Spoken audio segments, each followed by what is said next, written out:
2005 National Electrical Code CD-ROM is designed to require the CD-ROM to be present in the drive for the software to function correctly.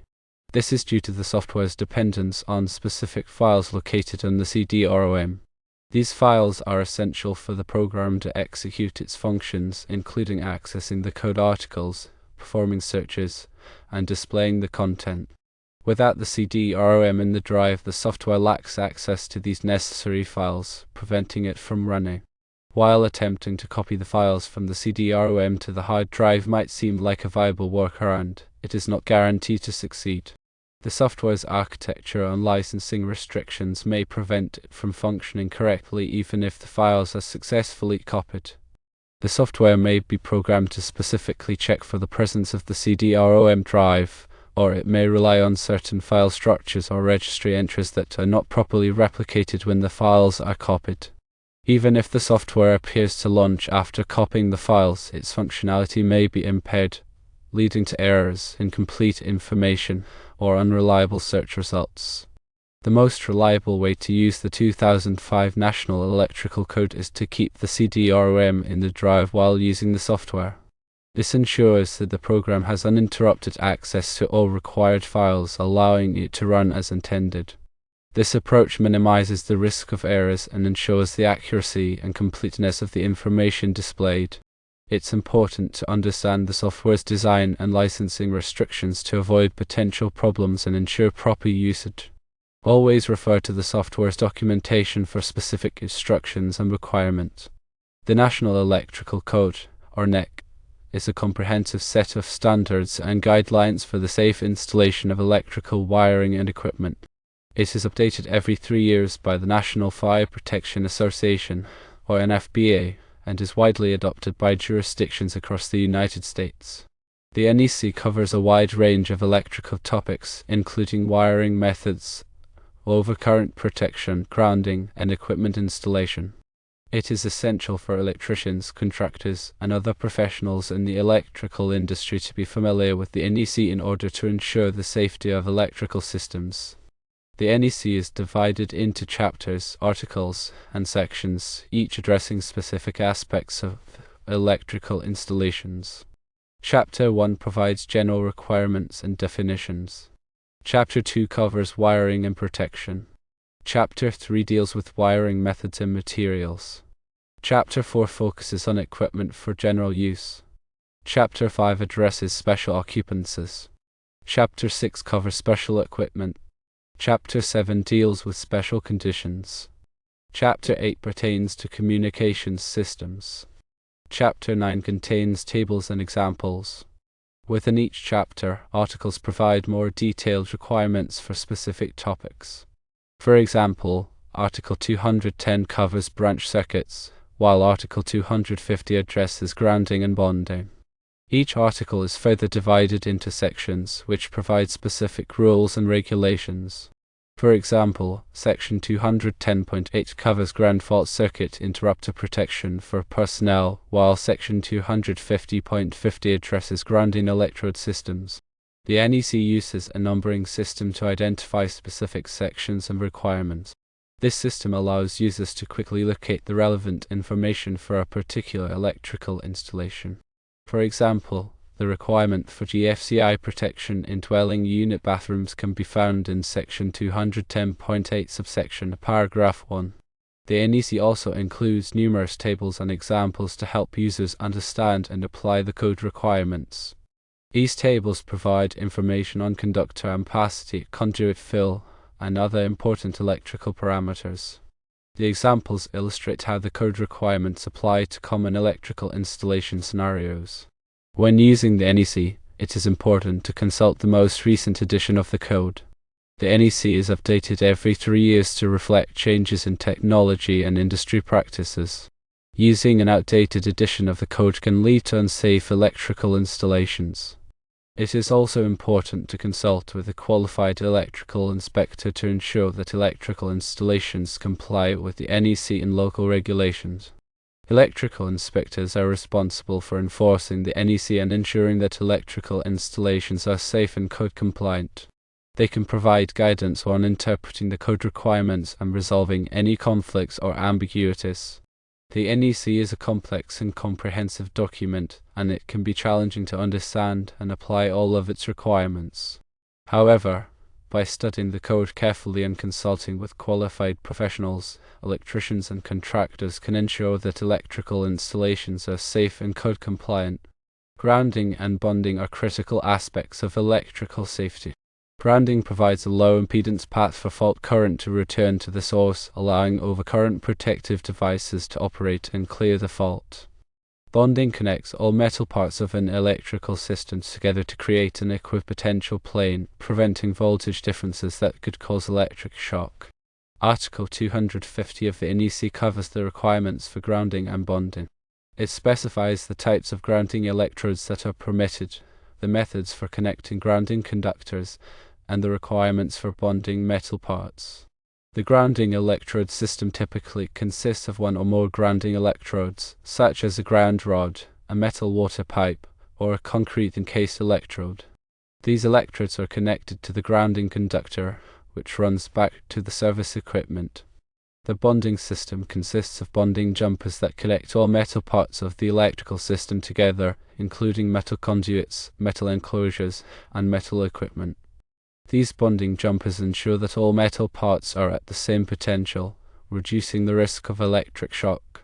Overcurrent protection is another essential aspect of electrical safety. Overcurrent protective devices, such as circuit breakers and fuses, are designed to interrupt the flow of current in the event of an overload or short circuit. This protects electrical equipment and wiring from damage and prevents electrical fires. Article 240 of the NEC covers the requirements for overcurrent protection. It specifies the types of overcurrent protective devices that are permitted, the methods for selecting overcurrent protective devices, and the requirements for installing overcurrent protective devices. Circuit breakers are automatic switches that trip open when the current exceeds a predetermined level. Fuses are one-time devices that melt and interrupt the current when the current exceeds a predetermined level. The size of the overcurrent protective device must be selected based on the ampacity of the conductors being protected. The ampacity of a conductor is the maximum current that the conductor can carry safely without overheating. The NEC provides tables that list the ampacity of various types of conductors. Wiring methods refer to the way in which electrical conductors are installed and protected. The NEC recognizes a variety of wiring methods, each with its own set of requirements. Common wiring methods include rigid metal conduit, electrical metallic tubing, non-metallic conduit, and cable wiring. Rigid metal conduit, or RMC, is a heavy-walled steel conduit that provides excellent protection for electrical conductors. It is typically used in harsh environments where conductors are exposed to physical damage or corrosive substances. Electrical metallic tubing, or IMT, is a thin-walled steel conduit that is lighter and easier to install than RMC. It is typically used in dry, indoor locations where conductors are not subject to physical damage. Non-metallic conduit, such as PVC conduit, is a lightweight, non-conductive conduit that is resistant to corrosion. It is typically used in underground applications or in areas where conductors are exposed to moisture. Cable wiring, such as non-metallic sheath cable or armored cable, consists of insulated conductors bundled together within a protective sheath. It is typically used in residential wiring applications. Special occupancies refer to locations that have unique electrical requirements due to the nature of their use. Examples of special occupancies include hazardous locations, healthcare facilities, and recreational vehicle parks. Hazardous locations are areas where flammable gases, vapors, or dust may be present. These locations require special electrical equipment and wiring methods to prevent explosions or fires. Healthcare facilities require reliable electrical power to support critical medical equipment. They also require special grounding and bonding systems to protect patients from electric shock. Recreational vehicle parks require electrical power for recreational vehicles. They also require special wiring methods and overcurrent protection to ensure the safety of occupants. Special equipment refers to electrical equipment that has unique requirements due to its design or application. Examples of special equipment include electric signs, elevators, and swimming pools. Electric signs require special wiring methods and overcurrent protection to prevent fires. Elevators require reliable electrical power and special safety devices to protect passengers. Swimming pools require special grounding and bonding systems to protect swimmers from electric shock. Special conditions refer to situations that require special consideration when installing electrical systems. Examples of special conditions include corrosive environments, underground installations, and high-voltage installations. Corrosive environments require special materials and wiring methods to protect electrical equipment from corrosion.